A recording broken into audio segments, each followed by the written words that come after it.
Hey guys, I just recorded a late 6 week update video, and I was thinking about something, and I wanted to record a video about support and talk to you all about support and about supporting yourself, and building a support system. Um, because the thing is, this journey, I posted that in Sleeping Beauties today when I was talking to someone. This journey is so much more mentally taxing than it is physically. Well, I'm going to say more. I'll say it's about equally as mentally taxing as it is physically. Um, Physically, we go through so many changes. Um, with just the physical changes of the actual surgery, then of how we eat, of trying to get up and exercise when that's something most of us didn't do before. And it's just, those are the differences physically, but mentally, it's like we have to realize how we see ourselves, how we've seen ourselves, and I've said this before in another video, but how we've seen ourselves for the past however many years is not what we will be seeing anymore. That means we have to get used to a new face. We have to get used to hair falling out. Whatever changes that you may ensue, we have to get used to all that, and we have to realize that these differences are a part of our journey. They are what we signed up for. So we have to mentally prepare ourselves to deal with it, and learn how to cope and adapt. We have to adapt to our situation so that we can remain successful on our journey.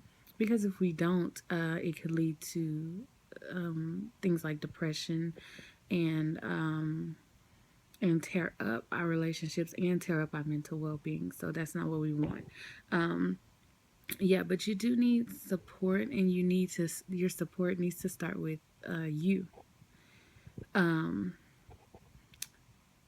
saying that because you have to, throughout this journey, the first thing I think that you need to do is build your confidence so that you can have the drive and the motivation to um, to push yourself even when you are feeling down. There have been days where I felt like, okay, I can't do this. I'm not gonna eat. I don't know what to eat. I don't know how to do this. I want to eat food. I'm hungry. I don't want to take this medicine. I might throw up. I'm just like, whatever. But after that's all said and done, even if it lasts for 24 hours, the next day I still need to wake up, take my medicine, eat breakfast, drink protein, get all of that in, make sure I avoid carbs, and get my vitamins in and do what I need to do. And that drive and that motivation is something that we all need to learn how to develop on our journey so that we can remain successful. Okay?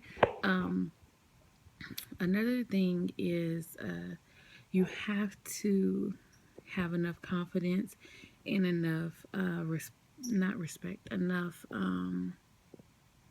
confidence. You have to have enough confidence and enough belief in yourself to push other people's comments to the side. Most of us are in a lot of groups. We see a lot of things where I'm in a lot of groups, and what I realize is that although we've all gone on this journey together, we are all still different people from different cultures, from different backgrounds, different parts of the country, or different parts of the world, even. And at the end of the day, we don't know each other. We know what we've gone through, and we do all have that in common, but that's it. So there are lots of things that we will not agree upon. There are lots of things that when they're said a certain way, they can rub people the wrong way. And I saw that today. What happened was I was in this group, and a girl posted and asked about Mexico. Well, every time I see a post about Mexico, I don't just up and comment. If I did that, I'd be commenting all day. So it depends. It depends on the questions they ask, and it depends on what group they're in, and if I post something at all. Well, somebody that I know locally tagged me and wanted me to, share my information with them. Well, what I do is I just say, hey, I went to Mexico. I had surgery with this doctor. Um, and then I'll post a link to my introduction YouTube video that's on here and say, hey, if you have any questions, inbox me. The same thing I tell you all and tell everybody else. If you have any questions, let me know or inbox me or whatever. And so then a little further down, there were some comments and some things said about, oh, there's a doctor and, they doing surgery in Mexico for like $2,000.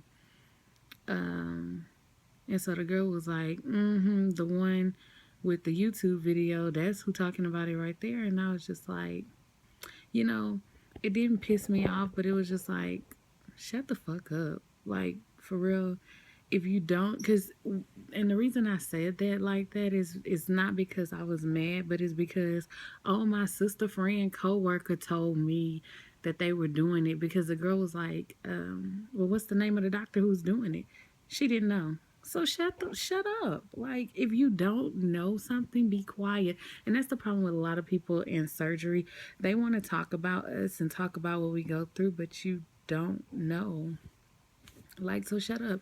So I just politely wrote a paragraph to them and let them know, what was going on. Like, my doctor don't use staples from China, boo. Okay? Number two, I'm probably smarter than you and everybody who commented on there, plus y'all mamas. So, I did my research. Okay? Okay. And no, they don't know my background, but I'm not a stupid girl, okay? So yeah. Um, it's just like I just realized that, and then I had another incident in the support group. Well, it wasn't an incident, it was just something that rubbed me the wrong way. This other group, they were posting pictures about this girl she was obviously doing the wrong thing, but they were posting pictures about her and talking about her instead of telling her, hey, you're doing the wrong thing, boo, you okay? Sometimes people need to say, are you okay? Or do you need help? Do you need some guidance? Is there something I can do? Instead of talking about her and just saying what a disgrace she is, and, oh, I paid $19,000 for my sleeve, there's no way I would do that. Shut up. You too.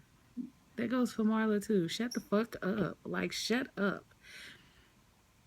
I didn't mean to say it.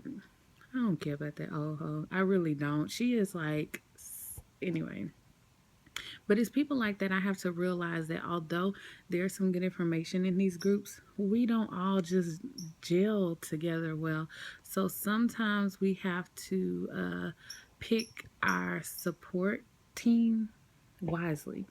And I didn't do that at first. At first, I just joined, I just joined every group that I could to learn everything that I could. And I'm slowly coming to realize that, hey, just because we're all black does not mean that we all need to be in a support group together. Because that group is like one of them. I mean, they have some good information, but it's really about people bragging and I don't know. Anyway, that's not okay. Some groups are better than others. And I can't talk like my group. I can barely get people to post in it, but I'll keep growing my group and I will not take people not being supportive in my groups. I don't like that at all. Anyway, damn, I talked for a long time about that. But I think support groups, especially on Facebook, are important. And that's why I talk so much about it, because I learned about everything that my doctor had to offer. I learned about his whole staff. I learned about Mexico in general. I learned so much and I met so many helpful people that, and this is when I was pre-op, that let me tell you this, without those Facebook support groups, I would not have had surgery in Mexico, period. And I knew somebody that had went to Mexico. I know them personally that they went to Mexico to have surgery, but without the support groups, I wouldn't have went. That was my number one determining factor. So that's why I'm talking about support groups so much, because they are so important um, to your journey, pre-op, post-op. I mean, like, I can type something and get an answer within a minute, depending on what group I posted in, you know. And that answer can come from my doctor, it can come from, my doctor's staff, or it can come from somebody who has had the same doctor as me but is clean across the country. I met my surgery twin on my Facebook support group. I like their support groups they're very important, but it's you just have to choose wisely, so that you'll get the right information and there won't be any problems. Anyway, I'm gonna do a part two to this video because there's a lot of other information that I want to talk about regarding support and how to maintain that on your journey. I hope this is not boring, because it is kind of boring to me, but I think it's very important. But yeah, watch part two, guys. And thanks for even watching anyway.